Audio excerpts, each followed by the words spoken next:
इब्राहिम के थोड़े से रैशेस हो रहे थे, तो यहाँ पर ना मैं रैशेस के लिए तो ये ममास जान की बेबी रैश क्रीम है। ये डिस्क्रिप्शन में लिंक दे दूँगी, यहाँ से आप लोग ऑर्डर कर सकते हैं। इब्राहिम के अगर रैशेस होते हैं या रेडनेस होती है या कुछ भी इस तरह कुछ भी होता है, तो मैं ये वाली क्रीम लगाती हूँ। ये एक दफ़ा में इतना फ़र्क पड़ जाता है कि आपको सेकंड टाइम लगाने की ज़रूरत ही नहीं पड़ती है। तो ये क्रीम मैं यूज़ करती हूँ इब्राहिम के लिए, इसकी रैशेस के लिए, रेडनेस के लिए या कुछ भी, तो ऐसा है। और ये बहुत अच्छी क्रीम है, एक दफ़ा लगाने से ही मतलब फ़र्क पड़ जाता है, फिर दोबारा से यूज़ करने की ज़रूरत नहीं पड़ती है क्योंकि सही हो जाता है, अल्लाह का शुक्र है। तो ये बहुत अच्छी क्रीम है, आप लोग डिस्क्रिप्शन में इसका लिंक दे रही हूँ, यहाँ से जो है ना आप लोग इसको ऑर्डर कर सकते हैं।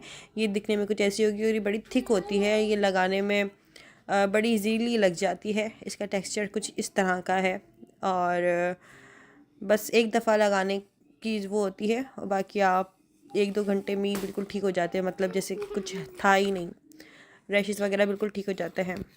जब मैं ये वाली क्रीम लगाती थी तो इससे पहले एक मेडिकल स्टोर से मिलती थी, उसका मैं